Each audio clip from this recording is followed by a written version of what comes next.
Namaste, my name's Anne-Marie.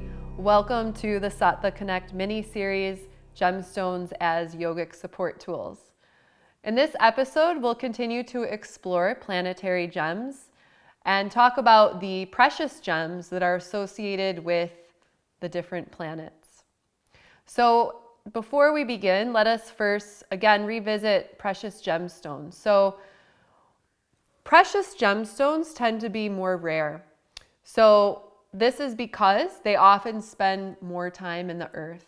The longer they spend in the earth, the greater depth and color that they hold. So when you are looking to select a Jyotish gem and you're working with the precious gems, oftentimes the deeper in color they are, the more potent their energy is. So the stronger effect it'll have is working as a remedy, as a supplement, and really enhancing the energy of that planet. So we'll begin here with yellow sapphire. Yellow sapphire is the precious gemstone of the planet Jupiter. So Jupiter is representative of the guru. It's the planet of knowledge and the planet of abundance, the planet of expansion, creativity. So when we wear yellow sapphire, we're aligning ourselves with that frequency of Jupiter to really enhance these values into our lives. Yellow sapphire is very much a commonly prescribed Jyotish gem. So it's supportive for most people to wear.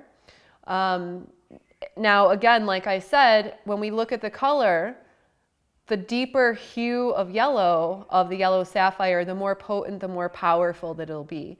So you'll find sometimes they might be very light yellow. So in that case, it's important to consider getting a larger stone. But if it's a deep hue of yellow, 2 carats is sufficient. So generally 2 to 5 carats is sufficient for yellow sapphire. So you would wear yellow sapphire on the index finger. Most oftentimes it's the right hand. So the right hand's representing external, the left hand usually represents internal. So we usually wear the yellow sapphire on the right hand. Let's move on to the precious gemstone of emerald.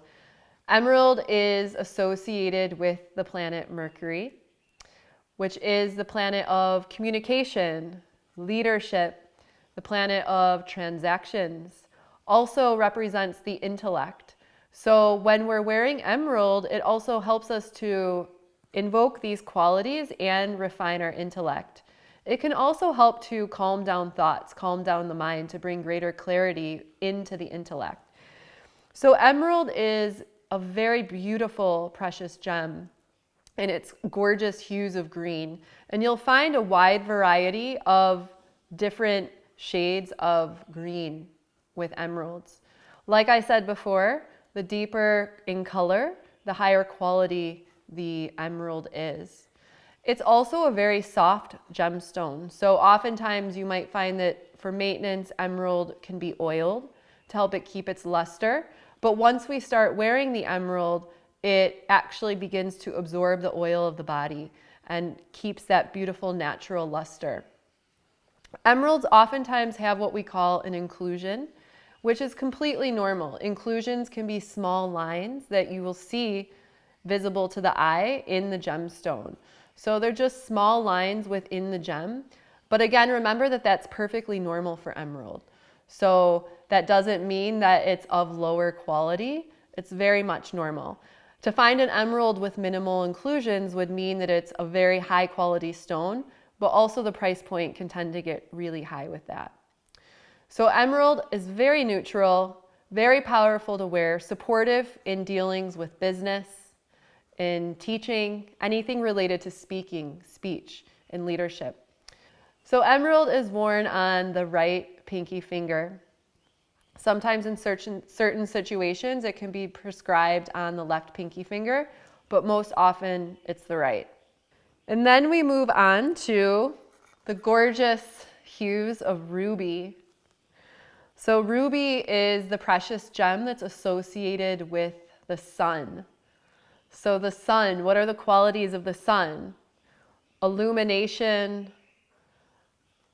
vitality, regality, compassion, devotion, passion. So ruby is very much powerful to wear to really invoke these qualities. Now ruby can be a little bit more of a heating stone. So it's a gem that you want to wear if it's prescribed to you, because it helps to also bring a little bit of that element of fire and heat into the body, that tapaha. So ruby, again, it has a wide range within the hue of color. So optimally, we want to find a ruby that has a pinkish red tone, which would mean that it's a higher quality ruby. Anything that looks deep red, a lot of times can be a heat treated ruby. So this here is a pinkish tone. It's a very high quality ruby. And it's important to, with ruby, because it is a little bit more of an intense gemstone to wear, it can be just under 2 carats as well. That's perfectly fine. And then we wear the ruby on the ring finger of either the right or the left hand. And then next we move on to diamond. So diamond is the precious gemstone that's associated with the planet Venus.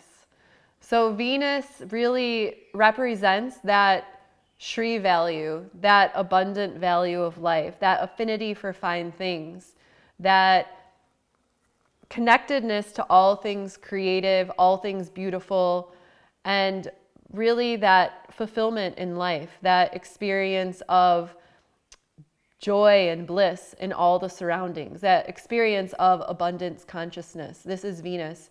Venus is also very feminine and represents the qualities of relationship as well as devotion in its highest energy, in its highest quality. So diamond is a gemstone that can sometimes be very expensive because it's based on the clarity and the cut. So oftentimes when working with the planet Venus, we'll find that it's supplemented with the semi-precious gem, which is white sapphire.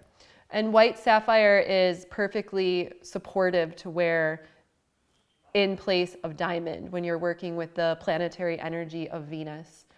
So if you are working with diamond, it's okay if the diamond is about 1.5 carats. The other option is to choose a white sapphire.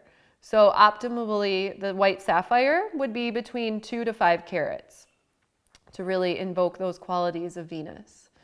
So we wear the diamond or the white sapphire on the middle finger of either hand. And also diamond and white sapphire should be set in white gold versus yellow gold. So all of the other gemstones besides pearl, diamond, and then blue sapphire, which we'll move on to next, are set in white gold. The other gems are set in 18 karat yellow gold. And then next we move on to blue sapphire. So blue sapphire is the gemstone that's associated with the planet Saturn.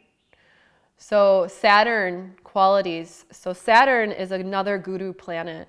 It represents absolute stillness, the highest form of meditation, and really that Shiva quality of the highest self, and also detachment, transcendence.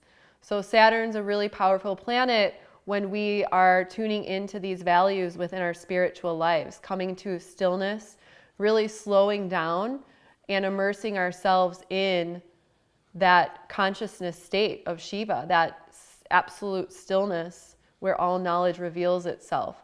So also blue sapphire is supportive for health and optimal health and fearlessness as well, which is a quality of Shiva. So with blue sapphire, again, the depth in color really determines the power. So the lighter color blue sapphire is fine to wear, but the energy is going to be a little bit lighter. Whereas when you wear a really deep blue sapphire, the energy will be stronger with that. So the blue sapphire is set in white gold as well. And you can also wear this on the middle finger of each hand. So if you're someone that's wearing white sapphire and blue sapphire, you would just choose one on each hand, middle finger. So this completes our journey through the 9 planets and speaking to the astrological gems associated with the different planets. Again, before selecting your gemstone, it's important to have a Jyotishi look at your birth chart to determine which gem will be most supportive for you to wear. And if you are looking for more information about astrological gems, you can look at sattvajyotishgems.com, where you'll find information on each gemstone as well as different articles about planetary gems. I hope that you gained the information that you've been seeking as it relates to planetary gems. Again, these are incredibly supportive and powerful to wear as supplements. They really act like an enhancer, as a remedy to help enhance certain energies within us. And remember the ultimate goal. The ultimate goal of working with these planetary gems is to live in our highest self and to live in our fullest potential, high value living. And that's what working with these astrological gems can really do for you. Thank you. Namaste.